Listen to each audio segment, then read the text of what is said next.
Pour une Côte d'Ivoire émergente, comme le veut le président de la République, Alassane Ouattara, l'un des maillons que l'on gagnerait à moderniser s'avère être la défense. C'est pour l'avoir bien compris que le Conseil des ministres, en sa session du jeudi 11 décembre 2014, a présenté le projet de loi portant restructuration de l'armée.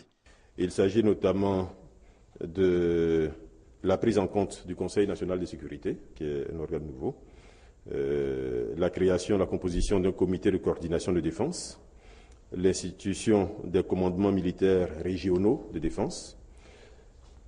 Il y a les différentes composantes des armées de la gendarmerie telles qu'elles se présentent et leurs missions qui devront désormais comprendre explicitement les notions de respect des droits de l'homme et des libertés publiques, la création d'un état-major général des armées, du commandement supérieur de la gendarmerie nationale et de ses différentes composantes, des états-majors d'armée et des commandements des composantes de la gendarmerie nationale, des régions militaires de défense, des zones interarmées de défense, des forces spéciales et des directions de services.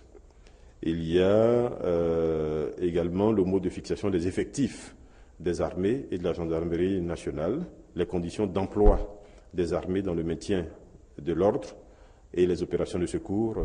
Le Conseil a par ailleurs évoqué la question des baux administratifs pour ce qui concerne notamment la police, question pour laquelle le gouvernement n'a de cesse de consentir des efforts. Selon le porte-parole du gouvernement, le Conseil a décidé de la mise en œuvre d'un échéancier de paiement sur un montant de 9,5 milliards de francs CFA pour faire face à des arriérés en la matière.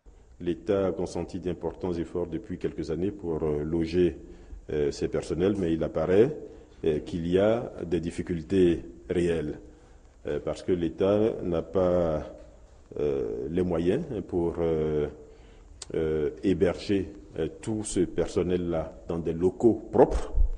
Donc l'État a recours à des particuliers, à des bâtiments de particuliers qui sont loués et dont malheureusement les loyers pendant plusieurs années n'ont pas connu un paiement régulier.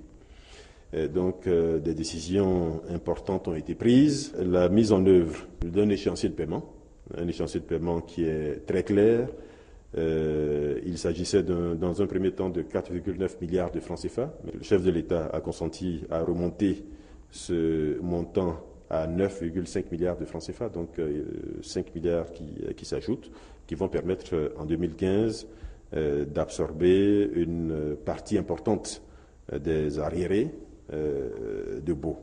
Mais il s'agit surtout de prendre des décisions à plus long terme et cette préoccupation a été ramenée au Conseil national de sécurité qui, dans les prochaines semaines, va travailler sur cette question, étudier les moyens